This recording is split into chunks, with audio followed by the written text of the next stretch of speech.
Recovery आनी है तो मुझे लग रहा है कि यही पॉकेट है जो लीड कर सकती है। बाकी तो खैर देखिए जो मार्केट करेगा इवेंचुअली उसी को रिस्पेक्ट करना है। लेकिन वीरू एक चीज़ इस मार्केट ने पिछले कई दिनों में क्लियर करी थी कि मिड छोटे स्टॉक से निकलिए, छोटे स्टॉक्स में जो स्पेशली फंसी हुई पोजीशन से निकलिए। उस रैली मार्केट ने आपको रैली भी दी थी उसमें से निकलने की। अब देखिए किस तरीके से यहाँ पे मिड कैप और स्मॉल कैप में वन वे सेलिंग प्रेशर आपको दिखाई दे रहा है। और जैसे हम कहते हैं ना, जब कई बार अच्छे स्टॉक्स पे भी अच्छी न्यूज़ पे भी स्टॉक्स नेगेटिवली रिएक्ट करें, वो एक मार्केट का वर्डिक्ट होता है। अपोलो हॉस्पिटल्स अब F&O का टॉप लूजर है, 5% नीचे, ऑल टाइम हाईएस्ट नंबर्स देने के बाद। वही वही मैं सुबह पता है जब मैंने इसको आज अपनी टीम में नेगेटिव साइड पे प्लेस किया था तो मैं ये सोच रहा था कि क्या हावी होगा इस पे, और इस पे मंदड़िया हावी हुआ है। क्या गजब का सेल ऑफ है। मेरे ख्याल से अपोलो का ये रीसेंट टाइम में अगर बोलूँ मैं तो एक सबसे बड़ी, मेरे ख्याल से जो सबसे बड़ी गिरावटें हैं ना अपोलो के करियर की, उसमें से ये एक होगी। लगभग 4% नीचे, क्या वाइल्ड शेडो क्रिएट हुई है यहाँ पर।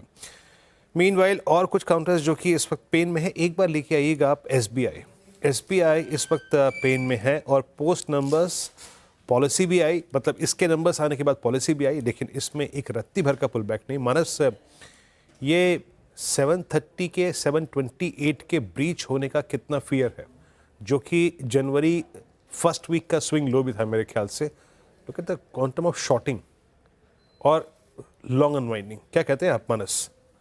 देखिए यहाँ पर ट्रेंड तो डेफिनेटली नेगेटिव है। हाई लेवल पे 20 डे मूविंग एवरेज के ऊपर स्टॉक सस्टेन नहीं हो पा रहा है। ये बिल्कुल सही है कि 730 से लेकर 720 में सपोर्ट है, प्राइस सपोर्ट भी है, और मूविंग एवरेज जो 100 वीक मूविंग एवरेज है वो भी मेरे ख्याल से 720 रुपए के आसपास है। अगर ये रेंज ब्रेक हो जाती है, 720 के नीचे फिसला, तो फिर आपको करीब 60-70 रुपए का डाउनसाइड और स्टेट बैंक ऑफ इंडिया दिखा देगा। आई थिंक कॉशियस अप्रोच ही बेहतर रहेगी। इस गिरावट पे खरीदारी ना करें। खरीदारी करनी है तो 770 के ऊपर ही करनी है। जहाँ स्टेट बैंक ऑफ इंडिया 731 पे डीलों पे आके ट्रेड करता हुआ, और कुछ काउंटर्स जो कि अच्छा कर रहे हैं उसमें देखिए अच्छे की बात कर लेते हैं, सिर्फ नेगेटिव नहीं। आज मारुति बहुत दिनों बाद दमखम दिखा रहा है, 13,000 की ट्रेजेक्ट्री को होल्ड करता हुआ 13,006, और अच्छा करने वालों में जुबिलेंट फूड्स है लगभग 1/3% ऊपर। ट्रेंट में छोटा सा पुल बैक है, और यूनाइटेड ब्रेवीज ये करीब ट्रेड करता हुआ 2064 पे छोटा सा पुल बैक यहाँ भी है। बट आज की सबसे स्ट्रॉन्ग स्टोरी है नाल्को, बट वो भी धीरे धीरे सिंक होती हुई, और ग्रासिम ही करीब 7513 पे आके ट्रेड करता हुआ। अपोलो पे लौटते हैं। ये क्या लग रहा है आशीष बहती जी, 6480 अब पूरा का पूरा आपका वो जुलाई 2024 यानी second of half of CY24 वो वायलेट हो गया स्क्रीन पे। क्या लग रहा है कहाँ तक जाएगा ये? जी वीरेन जी, इनफैक्ट अगर आपको कल याद रहेगा तो 12 बजे के शो में भी आपने इसको स्पॉटिंग किया था, और उस समय एक फ्रेश गिरावट देखने मिल रही थी और स्टॉक 200 डेमा को टच कर रहा था। और आज तो जिस हिसाब से कंटिन्यूएशन बना है, मुझे लग रहा है वेल प्लेस्ड है ये, शायद 6300 तक का जोन दिखाने के लिए। तो जिनके पास भी शॉर्ट है, बने रहने की सलाह है। जो स्टॉप लॉस है उससे सिर्फ ट्रेल करके नीचे ले आए, और 6650 के करीब एक स्टॉप लॉस मेंटेन करें इसमें, 6300 तक के लिए शॉर्ट पोजीशंस को होल्ड करें। मुझे समझ में नहीं आ रहा है कि अपोलो के बाद बात क्या करूं। प्रकाश सर, कैसे टाइम निकल रहा है आजकल? कहीं पिकनिक पे बहुत चले क्या बोरिंग है, सर? बहुत बोरिंग है हैं? मार्केट, बहुत बोरिंग। टाइम निकलना मुश्किल है बहुत। हैं? वाकई मतलब अब क्या है ना कि होता क्या है, शाम को प्रकाश सर जब चार्ट खोलो, टीम बनाओ ना, तो लगता है कि यार ये तो इतना ओवर सोल्ड है, इस पे क्या करें। हाँ, और वो ओवर सोल्ड और गिर रहा है। और गिर अब आप रहा है। BSE को देखिए, CDSL को देखिए, कैम्स को देखिए, अपोलो को देखिए, तो दुविधा जो है वो अपार है, और वाकई बहुत टफ है बाजार। मैक्स हेल्थ केयर लेके आइए आपकी स्क्रीन पर राजेश पालवी जी। मैक्स, इसमें पोस्ट बजट जो मोमेंटम कोलैप्स हुआ है और जिस प्रकार की शॉर्टिंग है, मेरे ख्याल से सबसे गंभीर सलफ यहीं पे है। आपका व्यू मैक्स पे क्या है राजेश पालवी जी?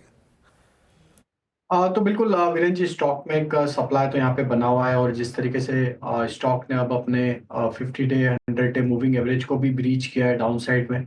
हमें लगता है जब तक कि अब ये स्टॉक वापस 1080 के ऊपर सस्टेन नहीं होता है, ये स्टॉक में सेल ऑन राइज का ही स्ट्रक्चर रहेगा। डाउन साइड में हो सकता है ये स्टॉक में अब ये गिरावट 1010 1000 की तरफ भी एक्सिलरेट होते हुए दिखे। तो यहाँ पे शॉर्ट का ही व्यू है, छोटे मोटे उछाल में बेचे। स्टॉप लॉस रखना होगा शॉर्ट करने के लिए करीब 1075 के आसपास।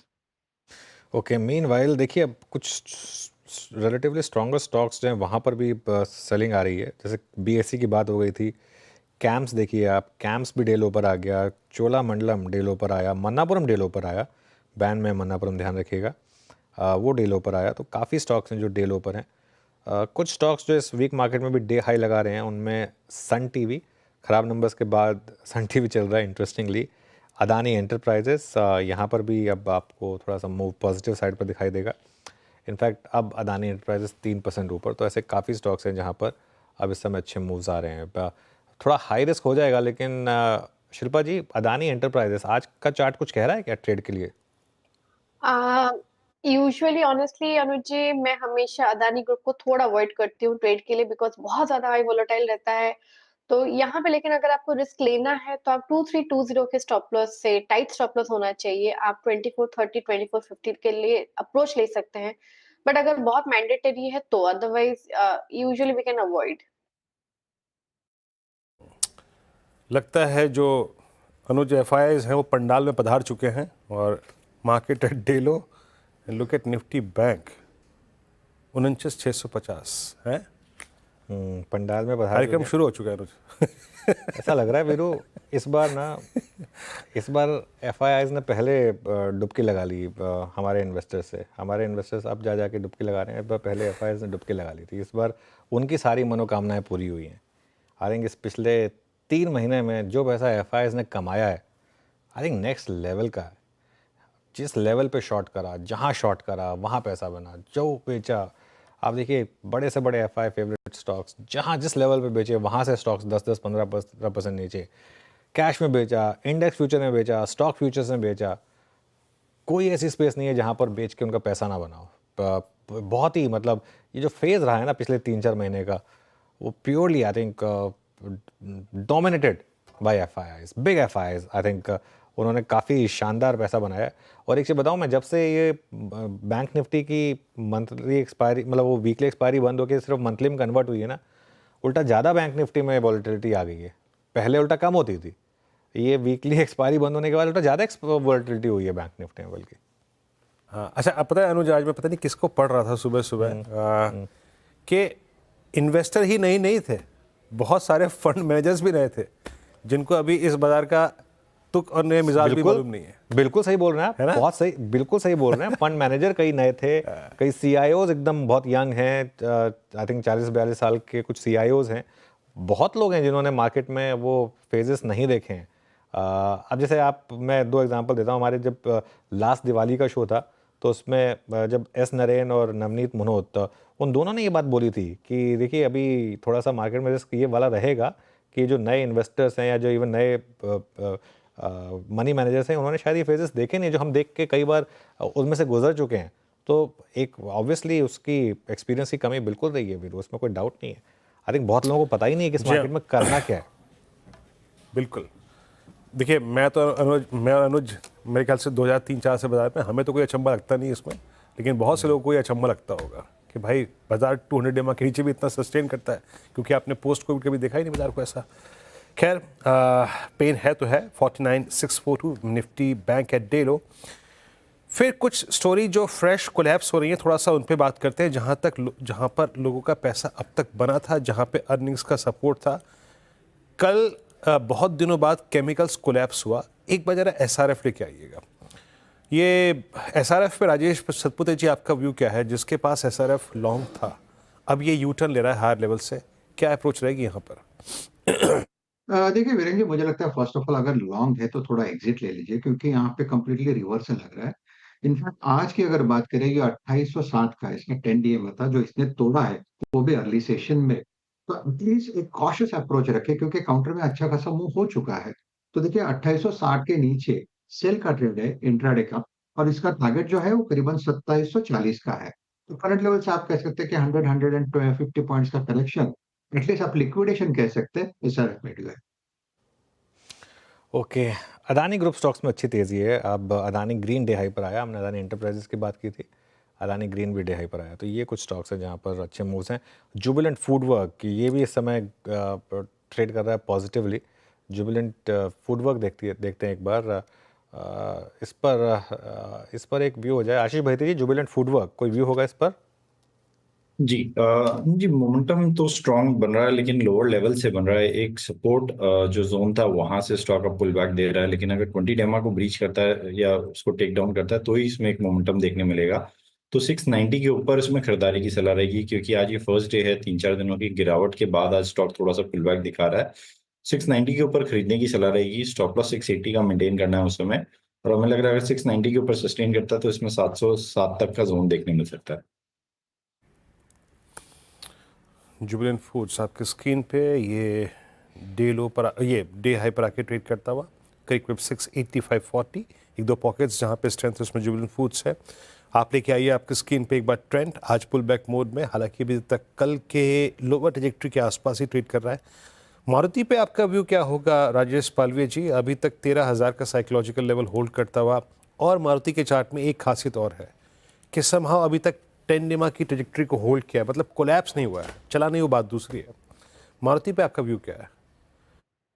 तो बिल्कुल वीरेन जी, ये स्टॉक में अभी भी स्ट्रेंथ है यहाँ पे बनी हुई है। Near term short term setup के हिसाब से स्टॉक एक पॉजिटिव टेरिटरी में ही ट्रेड करते हुए दिख रहा है। हालांकि मार्केट की वॉलेटिलिटी के चलते स्टॉक में भी एक हायर साइड पे सप्लाई जरूर आते हुए दिख रहा है। बट हमें लगता है कि यहाँ पे अगर मार्केट थोड़े भी स्टेबल होते हैं और ये स्टॉक 13,150 के लेवल को क्रॉस करने में कामयाब होता है, तो फिर इसका नेक्स्ट टारगेट 13,600 की तरफ शॉर्ट पीरियड ऑफ टाइम में ही बनते हुए दिख सकता है। तो अभी जब तक ये स्टॉक 12,800 12,750 को होल्ड आउट करता है, यहाँ पे छोटी क्वांटिटी में बाय किया जा सकता है।